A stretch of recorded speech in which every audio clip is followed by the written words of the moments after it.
gorgeous. I forgot you walking out here. You were in Descendants. My daughters are today. I've seen all of them because of her. We've seen them a billion times. She wished me good luck before I walked out, and it was now, I'm like, now it's gonna be a great show. Because of River. That's so cool. I totally forgot. Well, you just got back. Is it your friend's wedding that you went to? I did. Was it wonderful? Weekend. It was wonderful, and our friend Ryan Seacrest officiated. Oh, no way. Yeah, he officiated, and I sang the first dance. Oh, what? Oh, I've sang at a wedding. That's the most nervous. Like, I know it is, isn't it? Because you don't want to ruin someone's day. Exactly. Yeah. It's like the first time that they're going to be husband and wife. Yeah. Like forever. Yeah. And, but it was really special. Yeah. It was really special. Okay, since you're talking about it this way, you did great. Okay, cool. I know, it went well. It went well, thank goodness. Like, yeah. So wait, I heard that you performed for like school classes. Is that true? Or like for... So, well, I mean, like you, I performed, you know, growing up all the time. Yeah. But I was at a school trip, and we went to like Piccadilly This is what I'm talking about. Yeah, in London. Yeah. And my friends were like, Sophia, start singing, because they saw the people that were like singing, and they'd pass around their hat to get some like coins. Oh my God. And the boys were like, Sophia, you should sing. And I sang No One by Alicia Keys, and that was probably one of my first like public performances. Oh, wow. Did they get money? I love that they got money. Some of the boys went around, and I was like, guys. And then you were like, that's mine. That was my first paycheck. I know, I'm like, give me that. Paycheck. I earned that. Yeah, Give me your hat, sir. So wait, how old were you when you started writing? Like really getting into it? I was 10. I was around the same age. Really? As well. Yeah. You know what? In River's 10. She started kind of writing around 9, 10. Yeah.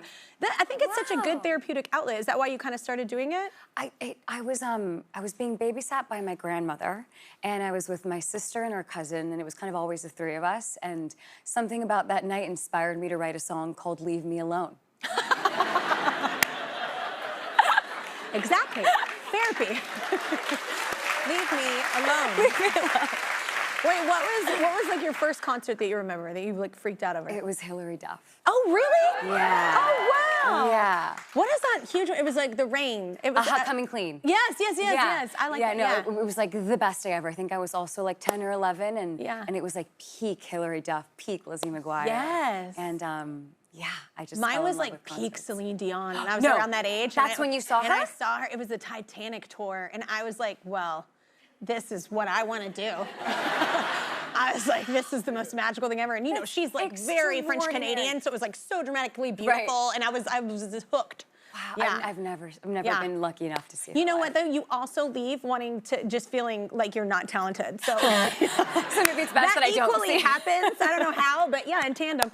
You're like, so I should not do that. I can't imagine that happens to She you, has Kelly. 2 sets of lungs. It's unreal. It's unreal. Yeah, it's insane. It's unreal. But tell us about the movie. This looks so intense. Like The Lifeless. It does. It looks intense, but it looks beautiful as well. That's exactly what it is. It's a beautiful film who follows a young girl named Alex Rose, who I feel so lucky to have been able to play. And she loses her mother suddenly, played by the extraordinary Connie Britton. Yeah.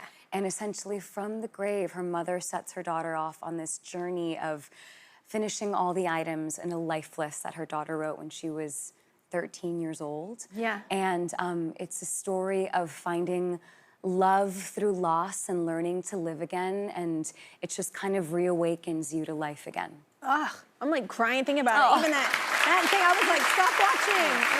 It's so beautiful. Thank you. And what a beautiful thing to leave behind, to still feel that connection, like with someone. That's just a great idea in general. Isn't that so extraordinary? Yeah. The power of a mother, right? Yeah. And the presence that they can leave behind. And Absolutely. how they can still change your life even when they're not with us, but they're always there. Yeah. Ugh. All right, well, you say your mama taught you an important lesson. It had to do with fear? My mom is, you know, my whole entire world, and she always says that everything you want is on the other side of fear. And I think, isn't that extraordinary? Yes. And Alex, my character, you know, is just terrified. And when we face those things that scare us, we have a choice either to be paralyzed by them or to jump.